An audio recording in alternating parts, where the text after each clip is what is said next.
Wealth loves speed. Am I right? I'm Melissa Franks, the host of the Opt-in podcast, and this is where we go from surviving to thriving in business. And today, we're breaking down what that actually means. When we say speed in business, what are we really talking about? If you think about where we use speed in real life, not in business terms, one of the areas where we talk about speed often has to do with vehicles. Think of speed, I think of fast cars, I think of racetracks, I think of Indianapolis, or I think loud noises. And also what comes to mind almost immediately is inherent danger and risk and crashes and death. Yep, I go doomsday real far as soon as I start to think about speed. And so for me, it's really interesting because every time I hear this old adage, wealth loves speed, what I realize is that doomsday scenario I get in my head about race cars is because I'm not equipped. I don't have the skill set to use a motor vehicle at high speed. I would spin out. I would crash. I would end my life and the life of people around me. I would do massive destruction if I attempted to drive vehicles at speed the way the professional race car drivers do. And that's exactly the dangerous thing about entrepreneurs like yourself, or maybe somebody that you work for, that hears that sage piece of advice and then just starts moving fast without having the skill set or the frameworks to do it. That's why today's podcast is all about how to make CEO level decisions faster, because we have now entered this world where everything moves quickly. We're in the attention economy where if you don't get it in 3 seconds, nobody's going to stay for the rest of it, where retention is really hard and customer churn is high. And I could go on and on and on with all these scenarios. And so the advice that you're starting to be given is move faster than everybody else. Pounce on it before anybody else can. There is a billionaire that has been referenced many, many times and nobody actually ever uses his name, which I find very interesting. And Cody Sanchez has spoken about this individual. I think even the Hermosis have. And they say that his advice always is to beat everybody. You need to be the fastest. And with that, when you don't have the right inherent understanding, skills, structure, guardrails, and controls in place, all you're going to do is break things. And sometimes moving fast and breaking things works out. Most of the time it doesn't. So when you start to look at small business statistics around how many actually fail, it's because they start to follow advice like this without actually understanding what they mean. So today we're going to break down how to make faster decisions, which actually means you're going to move faster in your business. Imagine that. When I say wealth loves speed, what I really mean is that wealth loves you making decisions and then taking action on those decisions faster, because really all that a decision is a choice. What am I going to do next? Which direction am I going to go? Am I going to do A or am I going to do B? So the purpose of our conversation today is to help cut through the overwhelm and speak very specifically about some tactics that you can use so that you can make faster, more aligned, strategic, informed decisions going forward. Now, what's really interesting is I come from a corporate background. So I come from the world where decisions take forever. We can know exactly what we want to happen, and it still takes 6 months to make a decision. There's decision by committee and getting everybody's opinion, and then like making a decision at one level and then making it again at the next level, and so on and so on and so on. It's kind of like the government, where the wheels of change are just incredibly slow. So when I came into the small business space, when I started advising startups, one of the things I loved is that you made a decision today and it was done and you were good to go. You have the luxury of being nimble enough to make fast decisions. The challenge comes that often you're lacking the information necessary to move quickly. So whereas corporations have an overabundance of information and data and analytics and perspectives which slow them down, in the small business space, you have a drought. You don't have the information that you need to make a decision. And often what happens is you get paralyzed. I have worked with a small business for quite some time, and what is really interesting is that they communicate that they want to make decisions quickly. They communicate that they really do buy in and believe that wealth loves speed. And then when we get to the place of it's time to take a decision, paralysis sets in, and weighing of opportunity sets in, and the opportunities end up passing them by. In one example, this business owner really wanted to throw an event and couldn't decide, like, what's the budget, when are we going to do it, how's it going to go. And what ended up happening is that the event, while it happened in the location that they wanted, was 3 times more expensive than it would have been if we had made the call early on. Now, why didn't we make the call immediately? Because there was a lot of hesitancy about, is it going to deliver the results that we want? Are we going to be able to maximize the opportunity the way that we want it to? Are people going to actually show up and come and be excited about doing the thing? There was so much hesitancy about the event itself that it ended up being an incredibly expensive activity. Now, the upside is that it went amazingly well. All of the results that were targeted were achieved. The ripple effect of that event was exactly what we wanted it to be. It just came at a really hefty cost. And when we looked back on it months later, the return on investment just wasn't there. It would have been if we had made the decision faster. And so what I was able to show my client was, here's the cost, the real tangible cost in dollars to your business by getting paralyzed, by going too slow, by not making things fast. So one of the things that I want to ask you today to just consider as we go through this conversation is, what if your next breakthrough isn't about more information? What if it's about making faster decisions? So the very first principle and tactic that we're going to talk about is why fast decisions are effective only when they're aligned with the strategy. Now, you can take a fast decision, but you have to make a fast, informed decision. So what does that look like? What does that really mean? Well, the first thing that you want to do when you are determining what to do next, and we're talking about not what you're going to order for lunch, but should we introduce this new product? Should we target this new audience segment? Should we start using paid advertising versus organic? When you're trying to make a decision, what you have to do is ensure that it's in alignment with your goals and objectives of your business. When you are very, very clear on where you are headed, when you have a North Star, it's something that I talk about all the time with the clients. What is our North Star? What are we working towards that's high up in the atmosphere? Does this get us closer there, yes or no? That's always a question I ask. And the faster you can say yes or no, the faster you can make aligned decisions. Now, if you don't know what that North Star is, if you have a lack of clarity about where you are headed, the cost of that is monumental. The cost is burnout. The cost is unnecessary bottlenecks. The cost is lost momentum. And when you stop moving, you stop growing. It's just a fact of life. And when you stop moving,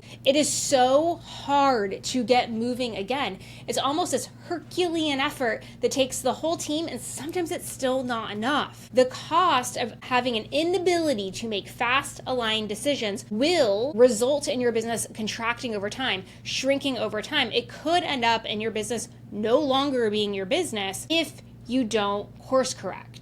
But I want to be really, really clear here, because I keep saying these words: fast, aligned decisions. Fast does not mean that you're rushing through.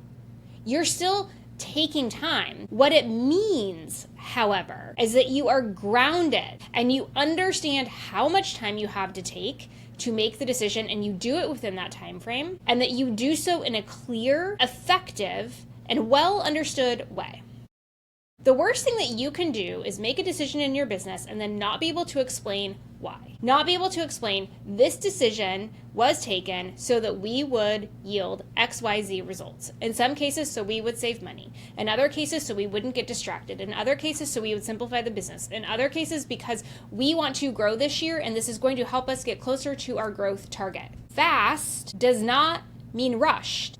What it does mean is that you were clear on why you took the decision and what you're targeting to do with the actions following. The second principle is that there are 3 filters to CEO level decision making.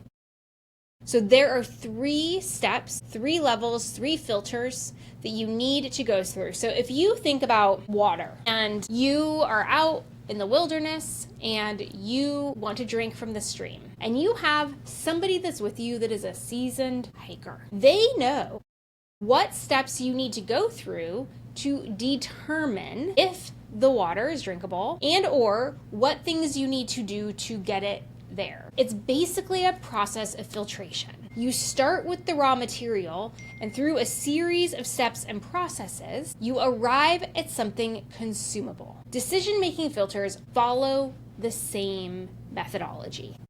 The very first filter that you are going to apply to your decision-making is, does this move closer to our long-term goal or ideal state? You want to ask yourself that. You want to say, is this in alignment with our vision? In the first principle, we talked about this, right? We talked about alignment. And this is really that first filter. What is my North Star? Where are we going? What's the vision? What's the objective? And will this decision move me closer or further away? Okay, that is the first filter. And it's okay sometimes for the answer to me, it takes me left, not forward. Because it might be that the decision takes you left so that you can leap forward. Sometimes it's that the decision is actually going to operate like the band of a slingshot, where you're actually pulling it back, and that's where it's going to take you first, is backwards, so that you can propel forwards. But this is where being grounded and clear comes into play. Principle number 1. When you ensure that you're aligned with your vision, what you want to do is ensure that the decision that you take moves you closer to that goal, and if it doesn't, that there's a purpose, that it's setting you up for the next decision that will get you there. The next filter, so filter number 2, that you really need to look at this decision through, it's a capacity check. What you want to ask is, if we proceed, if we make this change, if we invest, do I, or does my team, have the resources, have the ability, have the time, have the energy, have the money, have the technology to move forward? Will this decision put more strain or less on the team? Is this something that we can accomplish? Are there preconditions? Are there things that need to happen first? This goes back to, do I need to move left before I move forward? When you do a capacity check, what you're determining, what you're doing is you're placing reality in. So instead of saying, hey, we're going to go sign that new account. Hey, we're going to sell that offer before we even have it defined. Hey, we're going to put this out into the marketplace, but we don't really know what we're going to charge, and we don't know what it is, and we don't know what it's going to be composed of, but we'll figure it out once people start buying it. Instead of doing that, which is dangerous and reckless and leads, by the way, to unhappy clients over time, to negative reviews over time, because you build up some expectation of something and take people's money, and then what you deliver is not meeting expectations because you sold them something that wasn't defined. Off my soapbox. Anyway, when you do a capacity check, what you are doing is you're actually thinking through the next steps. If we take this decision and we move forward, how do we fulfill? What does our supply chain look like? How do we service our clients? How do we stay open more hours or days or offer extended service? How do I get the thing to them as fast as I say that I can? How do I become as available as I say that I'm going to be? Whatever it is that you're trying to decide to do in your business, you have to make sure that you and or your team have the resources and the time and the energy and the money to move forward. On the flip side, if you're trying to make a decision about contracting your business, let's say your team got too large. Let's say you grew really fast. Let's use Amazon as an example. During the pandemic, they were hiring like crazy because Amazon was flooded because everybody needed their services because they couldn't go out into the world. So all Amazon did was hire and hire and hire and hire and hire and hire and hire. And then the world returned to its new normal and they had too many people. And so one of the things that Amazon had to do was this capacity check right here. And they had to say, what do we actually need? They had to get back in alignment with their vision, which was the first filter. And then they got down to the next one and said, what do we actually need? What does our business look like today? How can we do all of the things that we are doing? And what's the right size of the team? And spoiler alert, how much is it going to cost if we're going to shrink? Severance packages, paying out PTO, empty office buildings, stranded computer equipment. There's real fixed cost when your business contracts. And so what you also have to ask yourself is, Do I have capacity in my business to support a reduced workforce?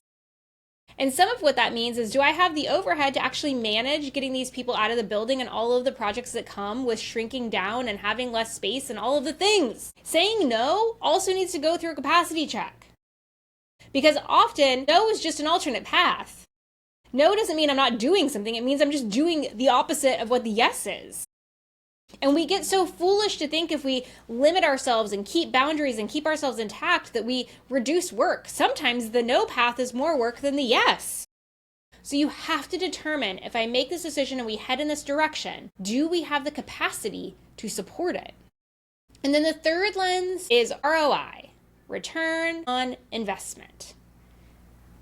It's basically, is it worth it? And return on investment isn't just financial. So there is opinions out there in the marketplace that the payoff is intangible and ROI is nothing but a metric and you can't just focus on the money. All true. Sometimes you're going to make a decision to introduce a 4-day work week because it's going to make your employees happier. And it's actually going to cost you a little bit of money because you planned for them to work 40 hours a week and now they work 32. So you're paying them more and getting less productive time. If you listen to if you listen to the podcast from June 3rd, I talk about a 4-day work week.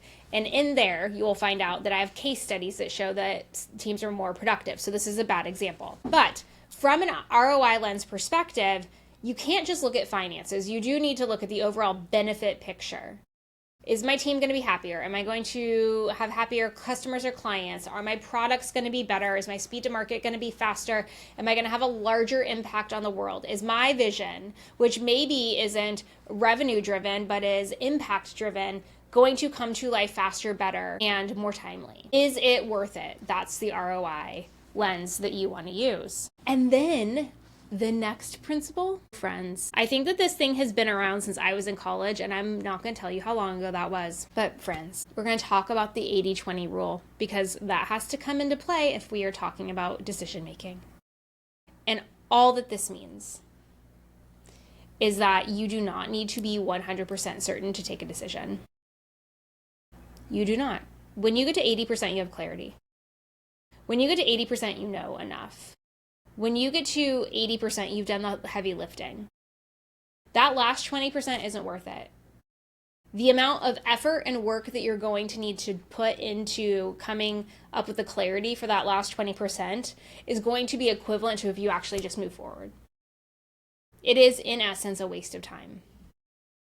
80% is the best you will get. So really what you do is you determine what the decision is that you need to make. You ask the question. You go through the 3 filters that we talked about. Is it in alignment with the vision? Do we have capacity? Are we comfortable with the ROI? And if the answer is yes, you move forward. If the answer is no, you keep going. And you also go through that filter check. So if we say no to this, do we stay aligned with our vision? How does it impact our capacity and can we handle it?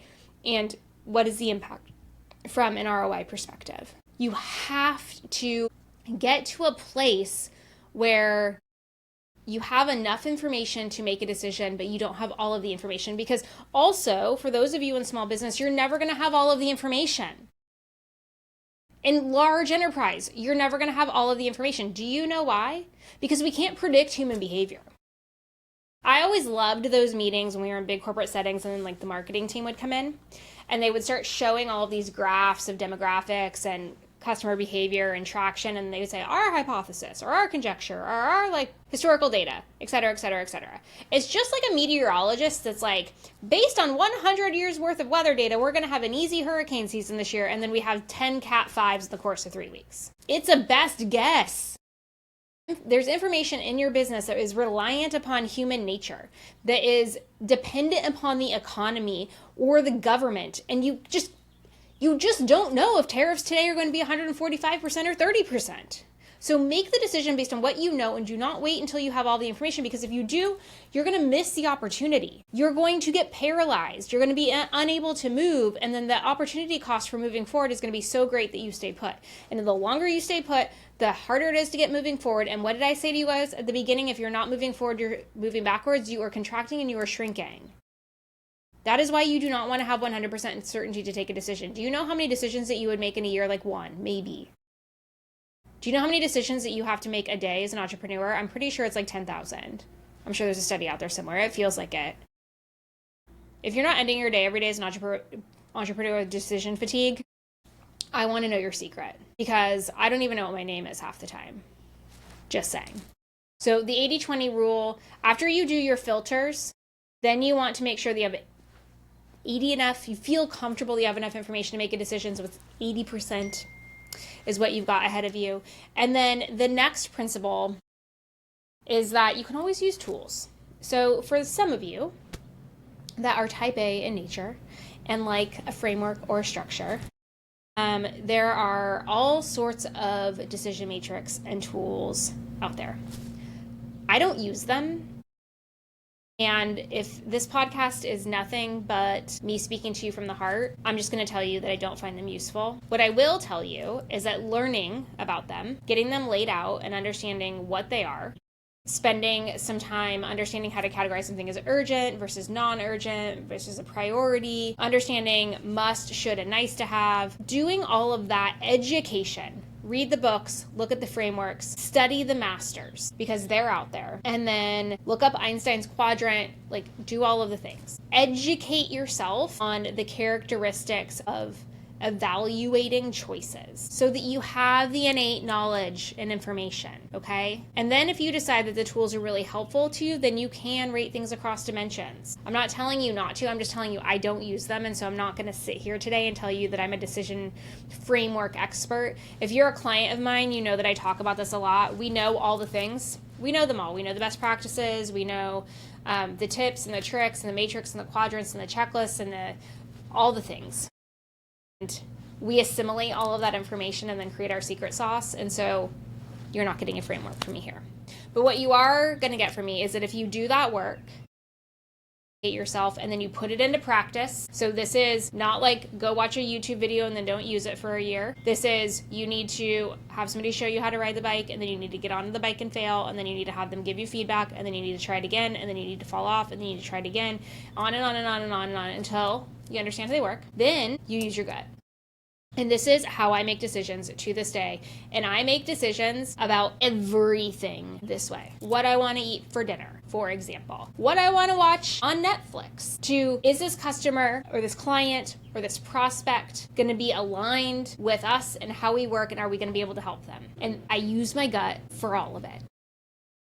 Now, you guys have been here a minute, so you know I'm into human design, and that's a part of my human design is that I wait to respond, and I really listen to my intuition, and I'm not going to get all woo-woo on you, but this is the rule of thumb around here. If it is not a hell yes, it is a hell no. And it has to be in my bones. I cannot pass this up. I have to do this. I have to move forward. This is yes, yes, yes, yes, yes. And if it is, then we go. And if it is not, then I'm done. And the reason that I can do that is because I walked through all of those principles that I laid out for you. So I already have a good understanding of what's aligned with the vision and what the ROI is and if we have the capacity. And I understand with 80% certainty what the situation is.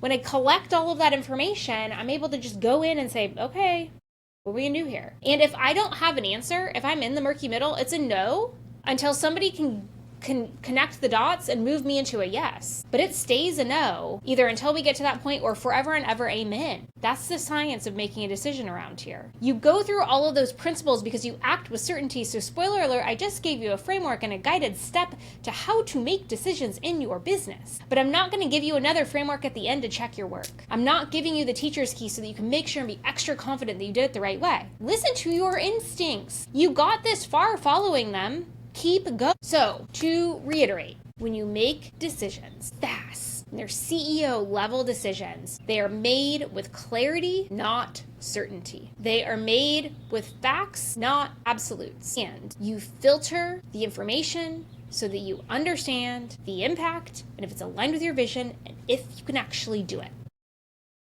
Now, some of you are probably sitting on a decision right now. I guarantee you're sitting on a decision. So I want you to run through this again in your head, listen to me at 2 times speed or whatever it is, take down the principles, and then I want you to work through the problem. I want you to see if you can land yourself at a decision. Because while wealth loves speed, it absolutely hates mistakes. It absolutely hates ill-used capacity. It absolutely hates you squandering your money. So as much as speed will do those things, you have to make sure that you're headed in the right direction.